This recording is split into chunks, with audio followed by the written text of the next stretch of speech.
ახლა მინდა შევეხოთ შიდა პოლიტიკურ პროცესებს, რაც ჩვენს ქვეყანაში მიმდინარეობს. ოქტომბერში დაგეგმილია თვითმმართველობის არჩევნები, რომელშიც ოპოზიციის მონაწილეობის საკითხი კითხვის ნიშნის ქვეშ დგას. ნაწილი თვლის, რომ ბოიკოტია საჭირო, თუმცა ნაწილი ამ არჩევნებს შანსად უყურებს. ამ უკანასკნელ პოზიციას იზიარებთ თქვენს, რომ თვლით, რომ აუცილებლად უნდა მიიღოს ოპოზიციამ არჩევნებში მონაწილეობა. რომ განგვიმარტოთ თქვენი პოზიცია, რატომ ფიქრობთ ასე? ხო, დიდი მადლობა, ძალიან ეგზისტენციალური გამოწვევა ჩვენი. საქმე ისაა, რომ კონსტიტუციით დადგენილი გვაქვს არჩევნები, ადგილობრივი არჩევნები. ეს მაგალითად მე უფრო მესიმპათიურება ოპოზიციის, მე თვითონ არ ვეკუთვნი არც ერთ პოლიტიკურ პარტიას, ჩემთვის მიუღებელი ეს პოლიტიკა რაც ახორციელებს ქართული ოცნება და ჩემ ხელთ არსებული მშვიდობიანი ფორმები ცდილობ რომ ქართული ოცნება წავიდეს ხელისუფლებიდან, იმიტომ რომ ყოველად დაუშვებელი ასეთი მართლობა იყო საქართველოში. ამიტომ ვთვლი რომ უნდა შეიცვალოს მშვიდობიანი ფორმით და ერთ-ერთი ფორმა არის თქვათ ასე არჩევნები. მაგრამ ჩემთვის მიუღებელია როცა ოპოზიციური ძალები რომელსაც ასევე უნდა შეცვალონ ქართული ოცნების რეჟიმი თავის სიმართლეს წინ იფარებენ ტყუილს. როცა ტყუილი ხარ, უკვე აღარ სანდო ხარ. მაგრამ ამბობენ რომ ეს არჩევნები არის შემოგდებული ივანიშვილის მიერ. ან ეს არჩევნები რაღაც სპეცოპერაცია. უკაცრავად ეს არის ბოდვა. ეს არჩევნები თუ მანდამე შემოგდებულია კონსტიტუციის მიერ. კონსტიტუციაში წერია. ანუ ეს კარებია, ოთახიდან ვერ გახვალ თუ კარებში არ გაიარე რა, ვერ გაანგრევ კედელს. ციხეში აღმოჩნდები. ანუ ქართული ოცნება ამ არჩევნებზე ვერაფერს ვერ უზავდა. ის უწერია კონსტიტუციაში. წარმოიდგინეთ, რომ ქართული ოცნებას გაეუქმებინა არჩევნები. იცით, ჩვენ გვაქვს ინფორმაცია, რომ ოპოზიციის ნაწილს არ უნდა არჩევნები, ამიტომ გავატაროთ ეს არჩევნები რა, გავიაროთ.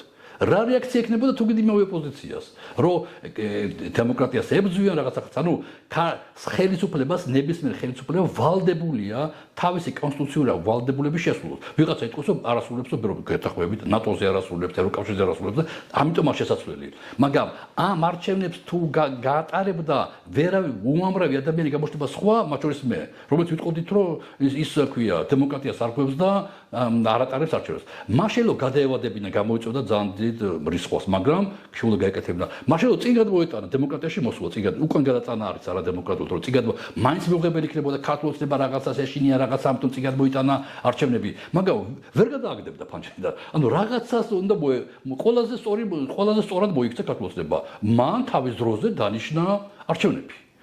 ეს სხვა საკითხია, შენ მონაწილეობ თუ არ მონაწილეობ. ამას კიდევ ვთქვი, თვითმფრინა ვიკეთება, იმიტომ რომ ჰაერში ფრინო, სხვა არაფერი ფუნქცია არ აქვს. შეიძლება მიწაზე დატოვო. რესტორანი გააკეთო, საბავშვო ბაღი მოაწყო თვითმფრინავში რაღაცა იცხოვრო. მაგრამ ამისთვის არ კეთდება, რესტორნისთვის არ კეთდება თვითმფრინავი, არა, ჰაერში საფრთხე კეთდება. არჩევნები არის ინსტრუმენტი, რათა გეძლება საშუალება რაღაცა შეცვალო, ან რაღაცა ვერ შეცვალო. 4 წელიწადში ერთხელ საქართველოს მოსახლეობას აქვს საშუალება პარლამენტის სახით შეცვალოს პოლიტიკა და ადგილობრივი არჩევნები შეცვალოს ადგილზე დემოკრატია და ჩაანაცვლოს არსებული საკრებულოები, არსებული მაგალითად ქვია გამგეობები, სხვა ვინმეთი. ან არ შეცვალოს, ან დატოვოს ყველაფერი ძველებად. ამის შანსი გააქვს. ამიტომ ვინც ამბობს რომ არჩევნებზე მივდივარ, ისინი სწორად იქცევენ, ისინი ჰაერში დაფრინავენ, ხო ხშირად თქვა, ანუ ისინი სწორად იყენებენ ამ თვითმფრინავს, რომელსაც ქვია არჩევნები. ვინც ამბობს რომ ბოიკოტი და გამოუცხადოთ, გაუგებარია როგორ აპირებენ ცვლილებებს თუ უნიკალური ინსტრუმენტი ქუჩაში გზაში გიგდია, ამას არ იღებ, ატარებ და ჩვენ გვინდა ქართული ოცნების ჩამოშლა. შენ თუ ეს გაუშვი, ეს ხელში არსებული ინსტრუმენტი, ხვალ რას გამოიყენებ? კი ბატონო, შეიძლება რევოლუცია გაქვს დაგეგმილი, შეიძლება დაგეგმილი გაქვს მაგალითად, შეიძლება რევოლუცია შეცვალო ხელისუფლება, შეიძლება დაუმორჩილებლობა მაგალითად გამოაცხადო და არავინ სამსახურში არ დადის მაგალითად და არავინ არ აღსრულებს არათარ კანონებს და ყველა მიდის ციხეში მაგალითად, როგორც ეხლა წავიდნენ პოლიტიკური ფიგურები. ყველა არავინ არ ვიხდით და ქვია რაღაც გადასახადებს, არავინ არ ვიხდით, უკანონოა ხელისუფლება, ჩვენ ხო ვიხდით რაღაც გადასახადებს არა? ჩვენ ხო კანონებს ვასრულებთ, ჩვენ ხო სასამართლოში მივდივართ, რომელიც მიგვაჩნია, რომ უსამართლო სასამართლო არა? მაინც ვაღიარებთ ამ ხელისუფლების რაღაც სტრუქტურებს, პროკურატურასთან თან, ანუ სხვა ყოველს ესე იყო. ან მივდივართ და მონაწილეობთ ამაში ყველაფერში, ან მაგალითად ახორციელებს საყოველთაო გაფიცვას. რა არის საყოველთაო გაფიცვა? პორტები ჩერდება, რკინიგზა ჩერდება, მეტრო ჩერდება, ყველაფერი ჩერდება. ერთი კვირა საკმარისად ჩამოიჩავს ეწყურება. ვერ ვაკეთებთ ამას.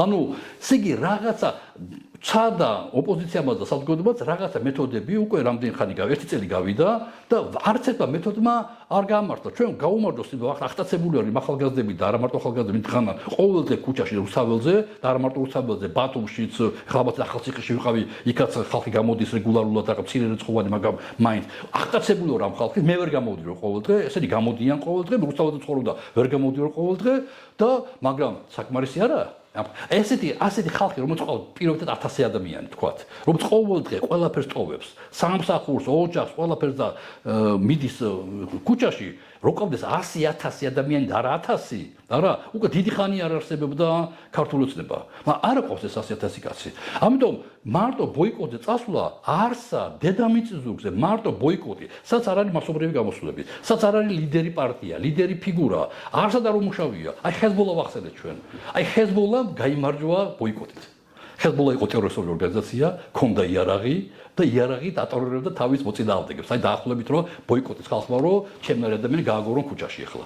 იმიტომ რომ აი ამ ფორმით მოხდა ჰეზბოლას მიერ ბოიკოტის მიღწევა და მართლაც მოვიდა ხელისუფლებაში. დღეს პეიჯერებით განადგურა ჰეზბოლა იმანა ქვია ისრაელმა. აი ეს ხალხია ვინც ბოიკოტით მოვიდა ვინმე მითხრა სხვა მაგალითი დემოკრატიული ფორმით საზოგადოება როგორც არ ყავს ლიდერი რომელიც სისხლის გარეშე მოდის ხელისუფლებაში.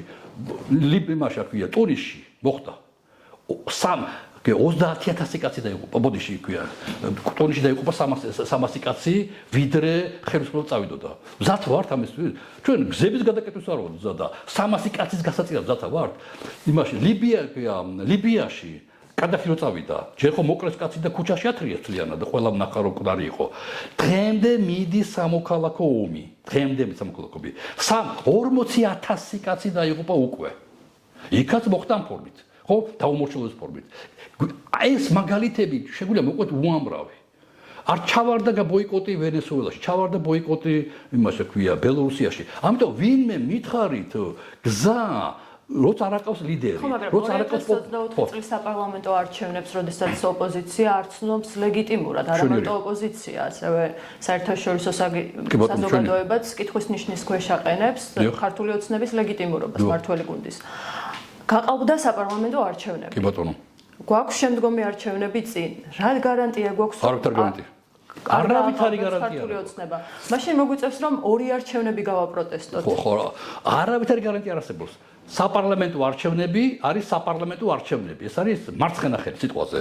ადგილობრივი არჩევნები არის ადგილობრივი და მარჯვენა ხელი. ორი ხელი რომელიც ერთმანეთთან თანამშრომლობს, სხვადასხვა ხელებია. არა, მიიღოს ოპოზიცია. კი ბატონო, 30 წელია ჩვენ ვიცოდით რომ გაყალბდებოდა არჩევნები. ჩვენ 30 წელია მივდივართ არჩევნებზე. საქართველოში აი ნახეთ ჟურნალისტები ბზანდები დაწურებულად გეცოდინებათ. ყოველი არჩევნების შემდეგ რას ლაპარაკობს წაგებული მხარე. რომ არჩევნები გაყალბდა. თანაც საშინლად გაყალბდა 99 წელს შევრანდის დროს. ეს როგორ გაყალბდა?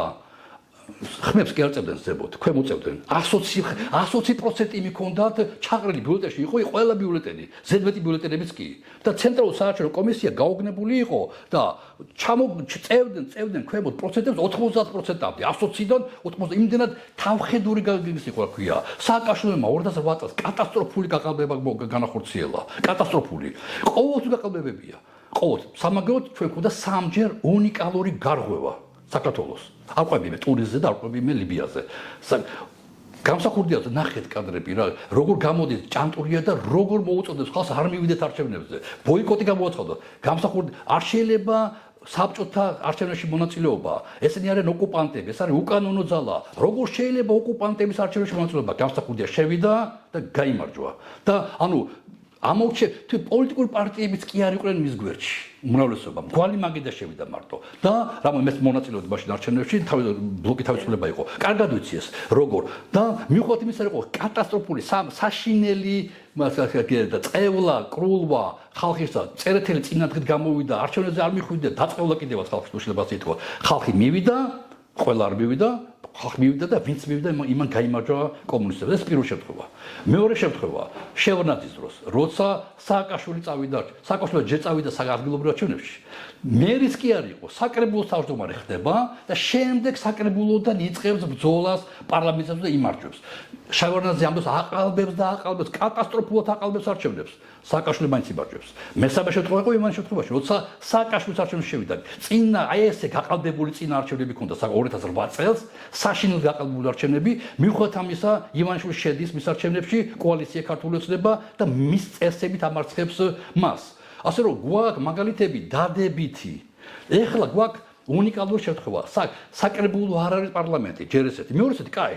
ჩავიარეთ ჩვენ ეს ისა რა ქვია არ მივიღეთ მონაწილეობა შემდეგი არჩევნები როცა მოვა 28 წელს ყველაზე ადრე მოვა 28 წელს საპარლამენტო არჩევნები ღმერთმა ქნას რომ აი ესე ქუჩაში დგომით მივახციოთ საპარლამენტო არჩევნებს რა ქვია საპარლამენტოს მაგალითად ახალ თუ ვადამდელს რა რომელი პრინციპი ვინ დაგინიშნავს იმ არჩევნებს ყაველაშვილი მე არ ვამბობ ვინა ის გვარი ყაველაშვილი დაგინიშნავს მი შედი ხაში ყაველაშვილის არჩევნებზე დაფიქრდით რა თუ არ შედიხარ, მაშინ რას მაიმუნობ ეხლა? ეხლა რა არის? ჩვენ აუცილებლად მოგვიწევს აი ამ ქართული ოცნების მიერ დანიშნულ ნებისმიერ არჩევნებში ადრეთუგვიან შესვლას. 10 წელი იქნება, 20, 30 თუ 100 წელი, აუცილებლად ხო 70 წელი გავიდა კომუნისტურ რეჟიმში, გავსახოდე რომ შევიდა. მაინც შემოვა. ამიტომ არის ერთ-ერთი მთავარი მოთხოვნა, რომ ადმინისტრაცია შეიცვალოს, რომელიც ჩაატარებს არჩევნებს და თუ კი იგივე იქნება, არ შეეცვლის. ნუ თუ ვერ ხვდებით რომ ეს ქართული არ იქნება იგივე მოცემულობა რატომ ეხლა? ამიტომ როგორც აი მთავარი მომენტი ესაა რა, ჩვენ არ გადავდივართ ადგილობრივი არჩევნების კონცეფციაზე. საპარლამენტო არჩევნების დროს ვირჩევთ ერთ ორგანოს, პარლამენტს. ამიტომ ქართულებს მთელი რესურსები, მთელი სიები, კომისია, ყველაფერი დამოყრილია ერთი ორგანოს არჩევნებზე. ეხლა ვირჩევთ 64 ორგანოს, 64 საკრებულოს. ანუ იშლება ჩვენ ქართულ ოცნებას ვაიძულებთ გვებრძოლოს ყველა 64 ოლქში. ეხლა რა სამი ბიულეტენი იქნება. ჩვენ ლაპარაკი არა, ეს არის აი საშინლად ჩანს აი ამ ოპოზიციის ნაწილის ფარისევლობა, რომ არ ლაპარაკობს რა არჩევნებზეა ლაპარაკი. არ ლაპარაკობს, მხოლოდ არა და მორჩა გათავდა. სამი ბიულეტენი გვექნება. ერთი არის საკრებულოს პროპორციული სისტემა, მეორე არის საკრებულოს მაჟორიტარული სისტემა და მესამე არის ქალაქის მერები. მერებში გვაქვს მაღალი შანსი 4 ქალაქში მეორე ტურებში გავიდეთ. ეს არის თბილისი, შეგვიძლია პირველ ტურში გავიმარჯვოთ, ეს არის ბათუმი, ეს არის ქუთაისი და ეს არის ზუგდიდი. ყოველთვის ამ ქალაქებში ოპოზიციას სულ ცოტა ნახევარი აქვს თუ არა მეტი. ანუ შანსები ძალიან მაღალია. ეხლა გამოგიწევს პირდაპირ ადმინისტრაციამ გამარჯვება და ეს გინდა? ანუ ჩვენ არც კი გვინდა ფეხები დავისვოლოთ ბუდეში ავსიტყვისა. არც კი გვინდა შევიდეთ ამ იმაში, რა ქვია, ამ ბრძოლაში. რა ხდება პროპორციულ სისტემაში? ჩვენ უკვე ყავს 4 პარტია, რომელმაც თავი ყოველმა მათგანმა მინიმუმ 10% მიიღოს. 10% გარშემო. შაშა მოხდა ეს, ანუ ახალი ამბავია. ანუ 4 პარტიამ ზოგმა 10%-ზე მეტი მიიღო, ზოგმა 10%-ზე ნაკლები, მაგრამ 9-10% გარშემოწინალებდა. ესე ჩენი 40%. ამ პარტიებს ადგილებზე თავის ხალხი ყავთ. მათ ყველა შეუძლია ადგილობრივ საკრებულოებში მინიმუმ 7-8 კაცი შეიყვანონ თავისი პროპორციული, იმით რა ქვია, სიებით. მინიმუმ. შედეგი იქნება რომ ადგილზე გეყოლება ოპოზიცია, რა დამშველოვანი დიდი მადლობა ამათო დროუნდა უბრალოდ რა ყველაფერს ახსნას. მინიმუმ ეს იმას ნიშნავს რომ ადგილებზე გეყოლება შენ საკრებულოებში მინიმუმ 7-8 კაცი 30 კაციდან. ცოტაა, მაგრამ მოხმაური ხალხი ვინც ხალხს ელაპარაკება, გზაზე ელაპარაკობს, კანალიზაციას, რაღაცებს, კი ბატონო, მე მესმის ეხლა ეჭვები და რაღაცეები. მაგრამ ხალხი ყავს, რომელიც ემზადება, როგორც სააკაშვილოს ემზადება საპარლამენტო არჩევნებისათვის, რომელიც იქნება ან ვადამდელი, ან მორიგი. მაგრამ შენ ხალხი ყავს იქ, თუ არ მონაწილეობ ხალხი არ აკავს, ცარი ნულია იქ. იგზის ხალხის ძალა, იგზის ალტინფო, იგზის ისა რა ქვია, სოციალისტები, ევროპელი სოციალისტები რო ქვიან. აი ეს ხალხი ზდის, რომელიც არაფერს არ ამბობენ. როგორც ახალ ხანა პარლამენტში ვითომ ოპოზიცია რობა. აი ეს ვითომ ოპოზიცია იქნება იქ. ეს იქნება საკრებულოებში.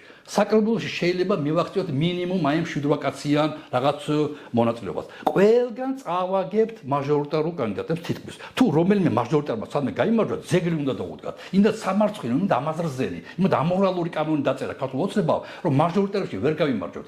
შანსები არსებობს თუ ისე 4 პარტია გაერთიანება რაიონებში, სადმე რა ვიცი მე ამბროლაურშია სადმე და ქვია შეათანხმებენ ერთმანეთთან მაჟორიტარ კანდიდატებს. მაშინ შანსები არის რომელიმე მაჟორიტარმა გაიმარჯვოს, მაგრამ ძეგლი უნდა დაუდგა ამ კაცს, იმიტომ იმდენად იგი პოპულარულია, რომ ხალხმა ვერ გადაალახა. თუმცა წარმოუდგენელია. ეს მაჟორიტარ კანდიდატები წინას არ ვამბობ, ხო მე ხომ მოხდება, ეს ჩავარდნილია. სამაგიეროდ გვაქვს მესამე მერების არჩევნები.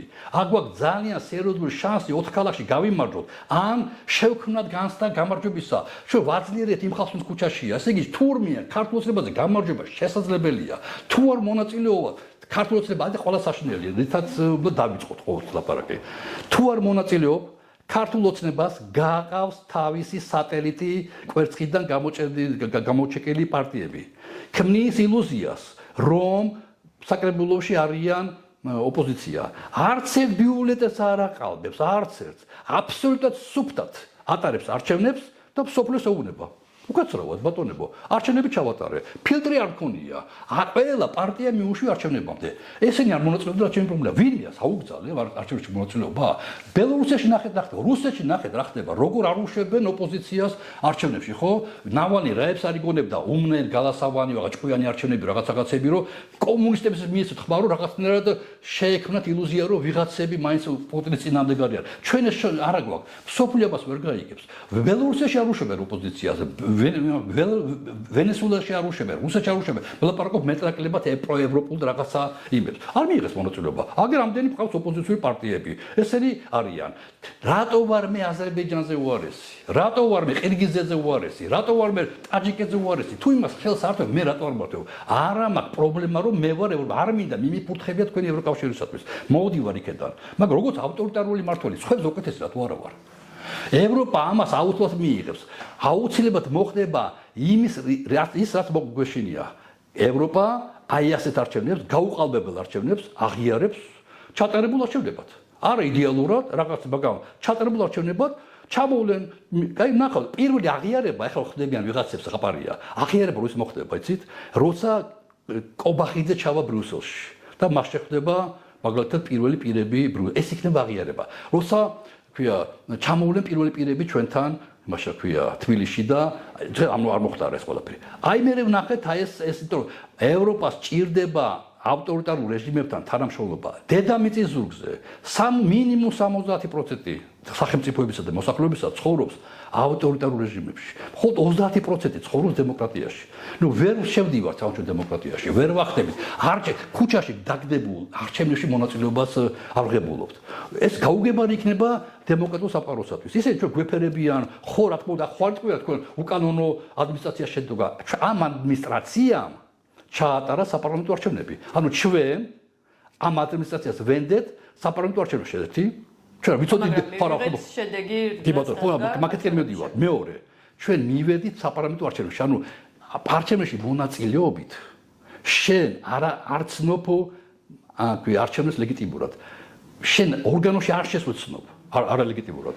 თორე მაშინ პარლამენტი აღიარებულია. თორე ჩვენ შევედით ჩვენ ხო არ ვიცით ეს რა ადმინისტრაცია, მაგრამ ჩვენ ხო ეს ადმინისტრაცია ხო არის ესეთი გარეწარი, როგორც აღმოჩნდა, ხო? ჯერჯერობით ამის ეჭვ ქონდა. ეხლა ვის ქონდა ვის ქონდა წარმოდგენა, რომ ეს ადმინისტრაცია იქნებოდა იდეალური და ბრწყინვალე. ყველას ქონდა ეჭვები, რომ ესენი გაყალბებდნენ. ჩვენ მაინც შევედით ასეთ საეჭვო ადმინისტრაციის მიერ დანიშნულ არჩევნებში. და მივიღეთ გაყალბება. ხო? და არ შევედით პარლამენტში. შეკაცო, შედი ამ საეჭვო ადმინისტრაციის, შეხო უკვე 1 წელი გავიდა. მე ნახე 28 წელს რა მოხდება 28-ში, თორე ეხლა მათ არავით არის შანსები არ აქვს ახალი მოეგონოთ გაყალბების ფორმები. 1 წელი გავიდა მხოლოდ. ჩვენ ზუსტად ვიცით, რომელმა მეზობელმა რამდენჯერ რაღაც ჩააგდო. უკვე ბევრი რამე ვიცით უკვე. ანუ ყველაფერში ვერ მოვერევით, მაგრამ ბევრი გვაქვს გამოტანილი ინფორმაცია თუ სად მოხდა გაყალბების გარანტირებული ფორმები. ჩვენ ნახავთ თბილისი გავისება ძალიან ბევრი ჩვენი ნაცნობებით, მეზობლებით, ნაცნობებით სოფლებიდან. ჩაეწერებიან აქ და მიიღებენ უკვე თბილისელები მონაწილეობას არჩევნებში. ამაზე ხმაურე საჭირო ხალხო, ჩემი მეზობელი სოფლიდან ამდენ თბილისში ამნახია და ეხლა სულ აქ არის და არჩევნებში მონაწილეობს. რა შეასახმე? ანუ საჭიროა ამის ყველაფერი. თუ არ მიიღე მონაწილეობა ამაზე ვერაფერს ვერ იცი. ოპოზიციას რამდენად აქვს იმის რესურსი, რომ ამ ყველაფერზე ისაუბროს და მომზადებული შეხვდეს. მე ხო არა ვარ ოპოზიცია, მე ვარ ჩვეულებრივი რიგით მე ვლაპარაკობ და რატო არ შეიძლება ლაპარაკობ. ანუ უამრავი ფაქტია იმისი, თუ არ შეხვედი არჩევნებში ინფორმაციას ვერ გამოიტან და იქნება სუფთა, კარგი არჩევნები იქნება. ისევ და ისევ ასეთი იდიოტური არჩევნები სუფთა ტარდება ყველა ავტორიტარული ხო არ განაპირობებს იმას, რომ ლეგიტიმაცია მიიღოს პარლამენტმა მიიღო. მთავრობა დაივიწყეთ. მთავრობა ზაბაშუაში ეს არის ადგილობრივი არჩევნები. ჩვენ გვაქვს საშუალება. წინა ხო არ აღიარებენ წინა არჩევნებს. ხო, ამიტომ ეს სხვადასხვა არჩევნებია. მათ მიერ ორგანიზებული არჩევნები რამდენად იქნება ის, რომ კონკრეტულად მმართველი პარტია აღიარონ ლეგიტიმურად. არა, ხო. ციტრო ესეთი არჩევნები საქართველოს ტარდებოდა ყოველთვის, ის გავიმეორებ და ყოველთვის საბოლოო ჯამში ლეგიტიმურად არსებობდნენ. ჩვენ ყველა კანონს ვასრულებდით. დაწყებული შევარდნაძე და სააკაშვილი ყოველთვის, როცა თვლიდით არჩევნებს გაყალბებულად, ჩვენ ამ პარლამენტის არჩევნებს, შედეგებს, კანონებს ვაღიარებდით, ღებულობდით, პრობლემა რა. ჩვენ დღეს პენსია რომ მოუმატოს, ქვია, და უმატებენ ხოლმე პენსიას, ქვია, პენსიონერს, ქართულ ოცნებამ. პენსიონერმა არ უნდა იყოს ზემეთი პენსია, მომატებული პენსია. აი, მაშინა დაუმორჩილებული, როცა პენსიონერები თქვა, ჩვენ არ ვიღებთ ზემეთ პენსიას, რატომ? იმიტომ რომ უკანონო პარლამენტმა დამენიშნა დამატება. ჩვენ ხო ასე მზად არა ვართ, არა? ჩვენ ხო დავდივართ მაღაზიებში, რომელიც ქართულ ოცნების ლიდერების მაღაზიები და ვაგდიდებთ მათ. არანაირი დამუმორჩილებელი პოლიტიკა ჩვენ არ მიმდინარეობს. ამიტომ რატო ვიტყუებთ თავს და ვიგონებთ რაღაც უაზრო არგუმენტებს ლეგიტიმაციაზე. ლეგიტიმურია არ ყოფილა საქართველოში არც ერთი არჩევნები ოპოზიციის გაგებით. როგორც ყოველთვის, ესე იყო. ამიტომ ჩვენთან პრობლემა ლეგიტიმაციის კი არაა. ჩვენ დღეს საქართველოს პრობლემა გასხვა რატო არ მეასე აღელვებული. ჩვენ პრობლემა სხვა არის ევროპა თუ რუსეთი. ეს გვაქვს არჩევანი და არა ლეგიტიმურობა თუ არა ლეგიტიმურობა. ეს არის ამიტომ მე არ მესმის ოპოზიციის. ამიტომ ერთადერთი ლოგიკური ახსნა, რატო იქცევა ოპოზიცია ასე, არის შემდეგი.